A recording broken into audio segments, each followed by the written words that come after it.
Vice Chairman. Its other members will include Fred R. Harris, the Senator from Oklahoma, Edward W. Brooke, United States Senator from Massachusetts, James C. Corman, the United States Representative from California, 22nd District, Los Angeles, William M. McCullough, the U.S. Representative from the state of Ohio, the 4th District, I.W. Abel, the President of the United Steelworkers, Charles B. Thornton, the President, Director, and Chairman of the Board of Litton Industries, Incorporated, Roy Wilkins, the Executive Director of the NAACP, Catherine Graham Payden, the Commissioner of Commerce of the state of Kentucky, Herbert Jenkins, the Chief of Police, Atlanta, Georgia. The Commission will investigate the origins of the recent disorders in our cities. It will make recommendations to me, to the Congress, to the state governors, and to the mayors for measures to prevent or contain such disasters in the future. That they must seek to do with every means at our command, through local, through police and state officials, and in extraordinary circumstances where local authorities have stated that they cannot maintain order with their own resources, then through federal authority that we have limited authority to use. It would compound the tragedy, however, if we should settle for order that's imposed by the muzzle of a gun. In America, we seek more than the uneasy calm of martial law. We seek peace that's based on one man's respect for another man and upon mutual respect for law. We seek a public order that's built on steady progress in meeting the needs of all of our people. And not even the sternest police action, nor the most effective federal troops, can ever create lasting peace in our cities.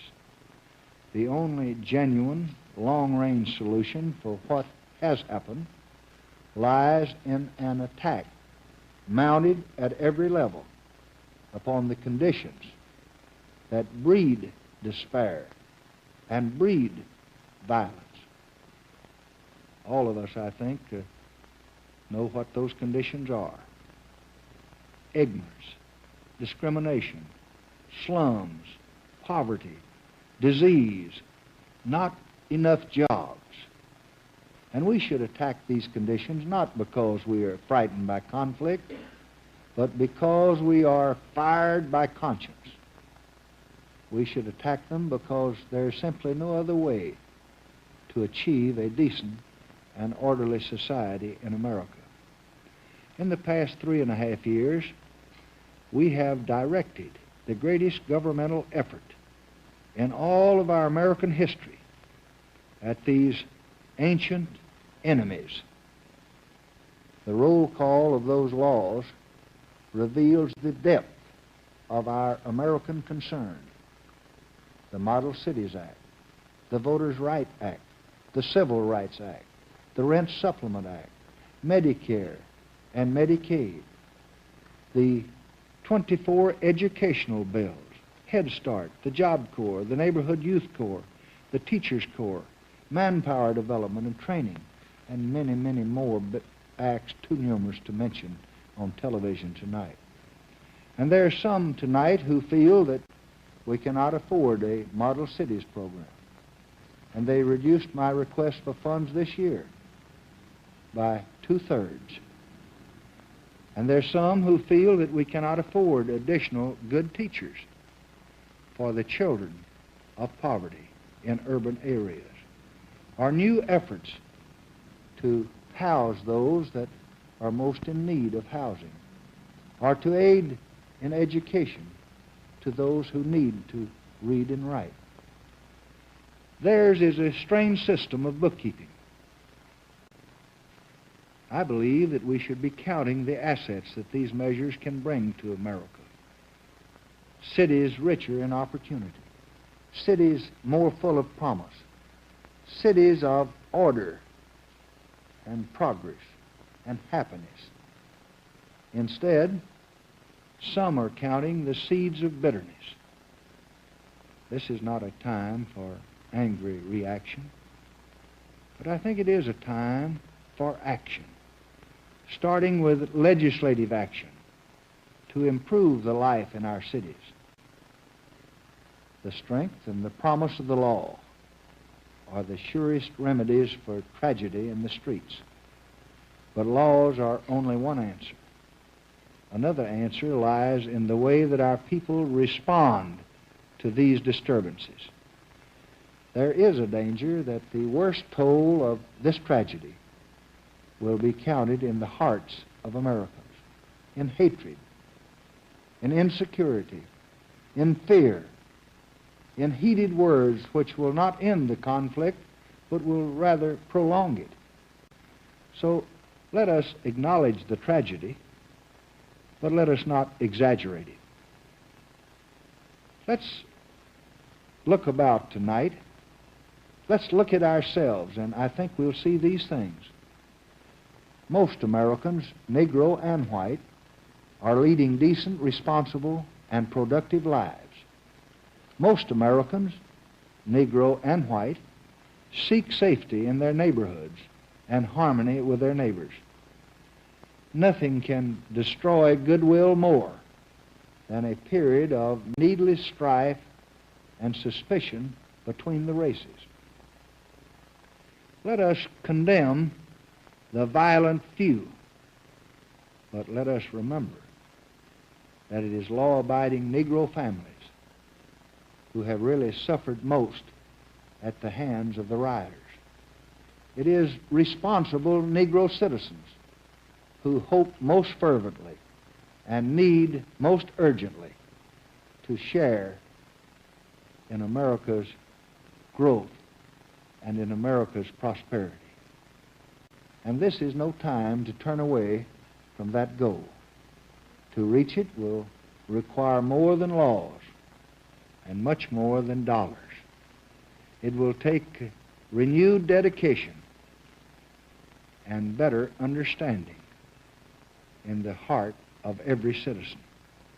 I know there are millions of men and women tonight who are eager to heal the wounds that we have suffered, who want to get on with the job of teaching and working and building America. And in that spirit, at the conclusion of this address, I will sign a proclamation tonight calling for a day of prayer in our nation throughout all of our states. On this Sunday, July 30th, and I urge the citizens in every town and every city and every home in this land to go into their churches to pray for order and reconciliation among men. And I appeal to every governor and every mayor and every preacher and every teacher and parent to join and give leadership in this national observance. This spirit of dedication cannot be limited to our public leaders. It just must extend to every citizen in this land. And the man who speaks to break the peace must feel the powerful disapproval of all of his neighbors. So tonight, I call upon every American to search his own heart. And to those who are tempted by violence, I would say this: think again. Who is really the loser when violence comes? Whose neighborhood is made a shambles? Whose life is threatened most? And if you choose to tear down what other hands have built, you will not succeed. You will suffer most from your own crimes. You will learn that there are no victors in the aftermath of violence. The apostles of violence, with their ugly drumbeat of hatred, must know that they're now heading for ruin and disaster. And every man who really wants progress or justice or equality must stand against them and against their miserable virus of hate. For other Americans, especially those in positions of public trust, I have this message. Yours is the duty to bring about a peaceful change in America. If your response to these tragic events is only business as usual, you invite not only disaster but dishonor. So, my fellow citizens, let us go about our work. Let us clear the streets of rubble, and let's quench the fires that hatred set. Let us feed and care for those who have suffered at the rioters' hands. But there be no bones or no reward or no salutes for those who have inflicted that suffering. Let us resolve that this violence is going to stop, and there will be no bonus flow from it. We can stop it. We must stop it. We will stop it. And let us build something much more lasting. Faith between man and man. Faith between race and race. Faith in each other. And faith in the promise of beautiful America. Let us pray for the day when mercy and truth are met together, righteousness and peace have kissed each other. Let us pray and let us work for better jobs and better housing and better education that so many millions of our own fellow Americans need so much tonight. Let us then act in the Congress and in the city halls and in every community so that this great land of ours may truly be one nation under God with liberty and justice for all. Good night, and thank you.